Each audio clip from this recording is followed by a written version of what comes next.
Hey, this is Able speaking, doing a One Piece chapter review, chapter 1014, and the title chapter is The Ham.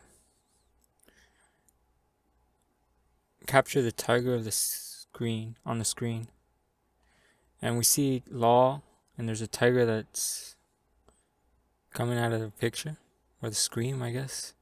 I think there's some like lore, but this is mostly Japanese. You would have to be Japanese to understand it. It has to be. Reader request Trafalgar Law puzzling over the screen. Yep. So he's meditating or something? Pretty nice. So we start off right where we left off, which is surprise. So we get more clarification on what actually happened to Luffy. And Kaido says, so you infused yourself with the color of Supreme King, but your use of it was crude and clumsy. So as expected, it wasn't a perfected state. And he mentions something here like Gomu Gomu, what was it again? So it appears Luffy did a new attack. Or some sort of new attack. Because I don't think he would be mentioning if it was an attack he already did previously. But Luffy did a new attack and it appears it failed. He didn't say... And we see Luffy just falling, Wororo. And Kaido states something really important here. You couldn't be Joy Boy either, it seemed.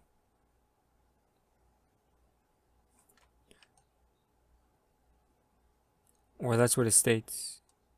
You couldn't become Joy Boy either. And this is...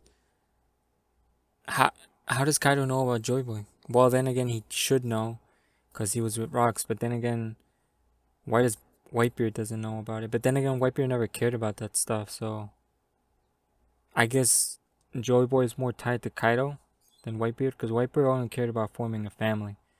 Kaido has different interests, and it seems Kaido is more connected to the past than most characters in a way, because he seems to know about a lot of stuff. Makes me wonder what was his position in Zebek Pirates. What was his rank? What was his was he first division commander or something like that? Or what was his title? His ranking in the pirates, which is really curious here. But it's then again it was also stated he was an apprentice. So Kaido knows a lot of stuff, and this also uh, invigorates the the point that Kaido has a lot of information he's about to share. And I guess Oda's stalling in a way.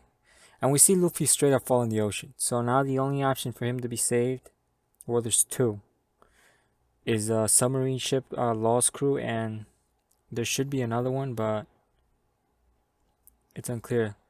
Like here, Master Kaido, apparently Momonosuke's been found, and Kaido says I'm headed there at once. And he states, announce my victory to Onigashima. And we see Yamato still headed to the rooftop, which is pretty much pointless at this point. And I guess the father making notice that she no longer has her cuffs on. So those definitely were Kairoseki's cuffs that were hindering Yamato, because it's pretty much confirmed she has the devil fruit. And then we go back to Momonosuke. Momonosuke seems he's reading the journal, and it appears he's almost in the last pages. And he says, it would seem I truly must not die. And this is right after the cusp of the Joy Boy stuff. But then this happens. Momonosuke begins to pant, and like he hears the voice of someone. And what is that? Who is it? So he states, who is it? So he's hearing the voice of someone else. And to whoever this voice is pretty big, I guess, in a way. And Shinobu seems to be shocked. And then right after that, we just cut straight to Chopper and Queen. And Chopper's like suplexing or like tossing Queen.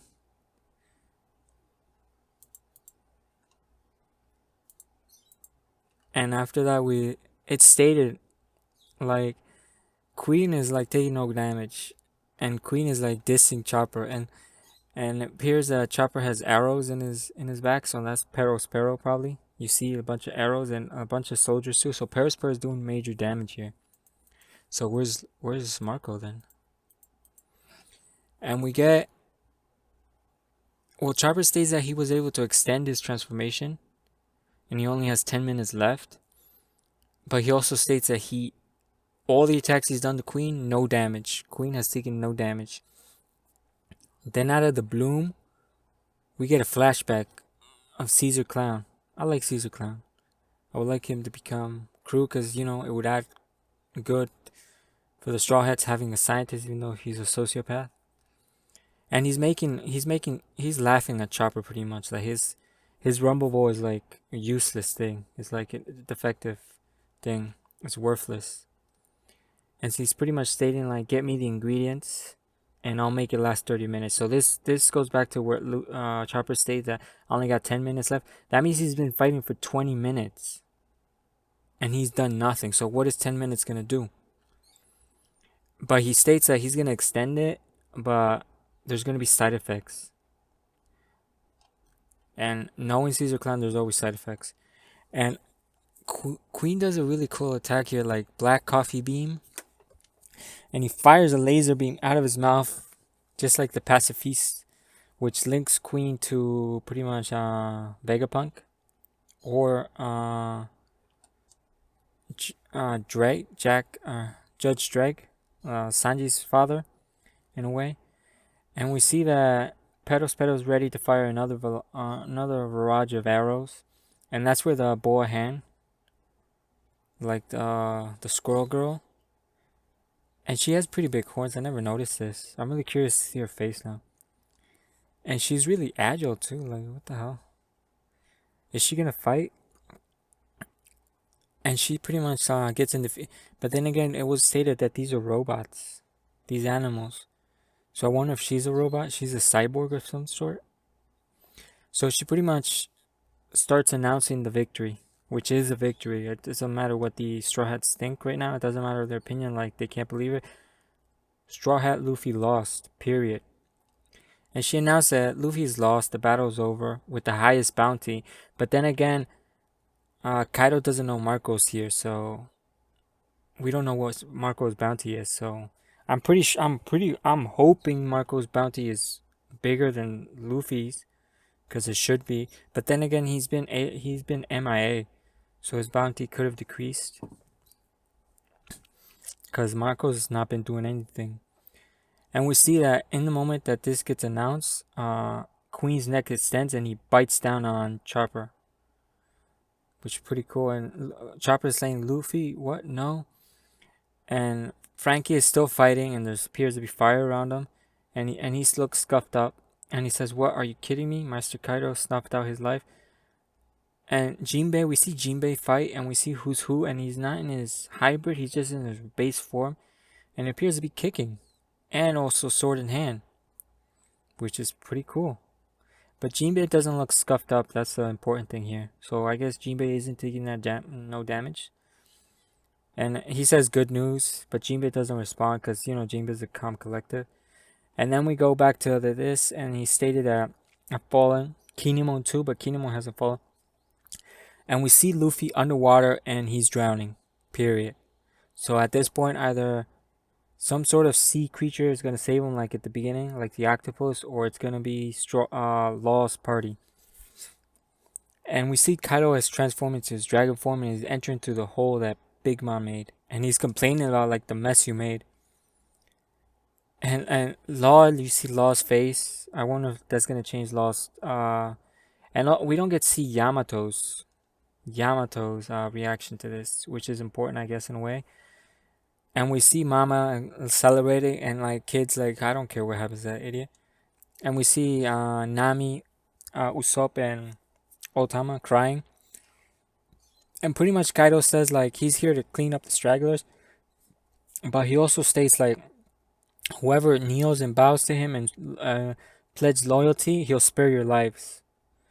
And we see something I kind of don't like here. We see Robin, and she's all scuffed up. She's bleeding from the mouth. Her hands are scuffed up, and it appears Baroque is guarding. And to me, this means like, are we gonna skip these fights altogether? Are we just gonna see like the conclusion of the fights, which is not looking good? Because Frankie looks scuffed up, and we actually see Marco, and Marco looks really scuffed up. So he's probably fighting Queen or King. He's fighting King, and King's giving him a hard time. Period. And he just says straw hat, huff huff. So he's panting, and we see Nami, Robin's serious face, but she's also scuffed up. I don't think we're gonna see these fights. Oda's rushing this, and we see two synergies here, and they have the same mentality. You have to remember, Thriller Bark. These guys were on point, and they pretty much say screw that. So in a way, I guess Oda's they're responding for the entire crew, like screw that. And I don't know what Zoro's gonna do. He's still bandaged up, and pretty much Sanji's second strongest after Jinbei. So I don't know what's happening there. And we cut right off to that, and we see Kanjiro, and Kanjiro is headed to Momonosuke. How did he find out where he was? Unclear. Shinobu the final transmission was like the outcome is clear. Straw Hat Luffy is lost, and that is true. The outcome is clear. And Shinobu finds out, and she's saying that's bad news. And Momonosuke is having like a pant, like this voice is like, and he says, "Kinomo, we must huff huff tell everyone." So we never get to see this, and this is kind of disappointing in a way. And here comes the Odin doppelganger once again, and Shinobu was like, "It can't be," and Momonosuke is like, "Chichue, father," and not again. And this is pretty. I'm not gonna lie, this is pretty.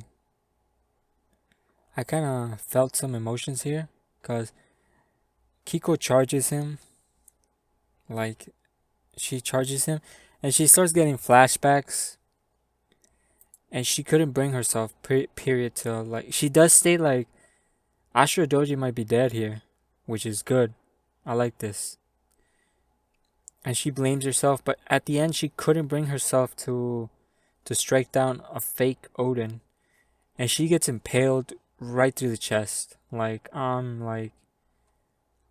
this is bad.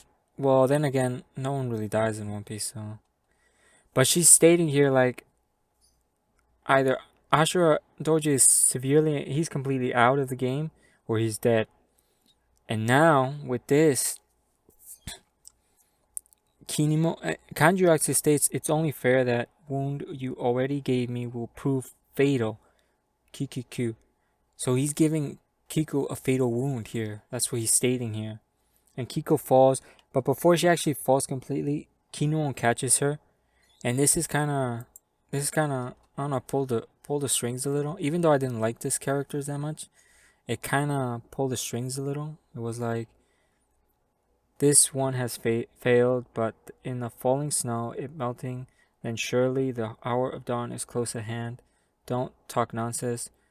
And Kinemon says like even in the underworld, she'll be able to see the dawn. So he's stating she's gonna die.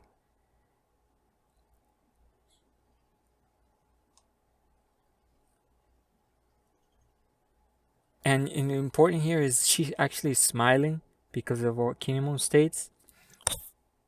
So this is pretty cool. I'm I'm hoping she's dead because it's gonna be a huge impact to the story. Cause this is pretty much a clear definition that this is gonna be a 5 act arc, or Wano's gonna be a 5 act. Cause the third act is supposed to end in tragedy, and we're having all this tragedy. Luffy lost. Period. Ashura Doji is pretty much declared dead. Kiko is pretty much dead here. The way this is out, because this is really poetic, the snow melting. And this is really poetic. And then we have the final poetic thing in like Kanjuro dying here, pretty much. And he stayed like, and Kanjuro's crying at the end, because I guess at the end it did affect him, betraying them and all that stuff. And Kinemon just cuts down Kanjuro, period. And he already had a fatal wound, so I don't know how you survive this. But then again, this is One Piece. So, I don't know. I'm hoping they're dead for the sake of the story. And then something comes crashing down. And this is where it gets really interesting. Kaido comes down. Momonosuke shocked. Kinemon states like Shinobu run. And Kaido charges up a hockey infused club. And Kinemon defends, and we just see his two swords just break. And I think he like broke Kanjuro's back or Kinemon's back here. I think, potentially speaking, there's no way Kinemon could survive this. Period. There should be no way he could survive this. So Kinemon should be dead because the way Momonosuke is crying here, and like he's completely crying and he's yelling Kinemon, he should be dead. Like this guy's head got caved in into his stomach or something. He should be dead. And I'm hoping he's dead. But then again, is Shinobu gonna be able to outrun Kaido? I don't think so. So it's pretty much someone's gonna have to save Momonosuke, and it's probably gonna be Yamato, because we didn't get her reaction to the announcement of the victory, which could have changed her course. And at the end of the panel, we see that Onigashima has reached landfall. We see the factories; it's already landfall. That means Luffy fell, but he's not far away from landfall. The other way he could survive is the currents. If one of those currents could lead him into the landfall, he would survive. But other than that, I don't see him surviving. This was a great chapter, filled with potential deaths. Hopefully they become solidified deaths. Luffy's pretty much defeat here. Assured defeat. This is Oda declaring Luffy has lost. Period. There's no even though he's not completely dead, Luffy lost. Period. And now Luffy's going to be even more weakened. And Kaido still looks okay. Kaido doesn't look that scuffed up. But then again, he's Yonko and he's a mythical Zoan type. So they have insane recoverability. So we're going to see where this chapter goes. I'm hoping next chapter these deaths get confirmed. And we probably won't see what happens with Luffy until later on. And I'm hoping we shift to the other fights and he doesn't skip them. And as for the Kaido entry, Kaido has a lot of information and this character is becoming more and more deep. The fact that he knows Joybo, the fact that he wants to die and create a great war, which is antithesis to what's going to happen if someone finds a One Piece. How much does Kaido know? Is Kaido using Lin Lin to his advantage? We're going to find out. This was a great chapter. Thank you for watching and have a nice day. Peace out.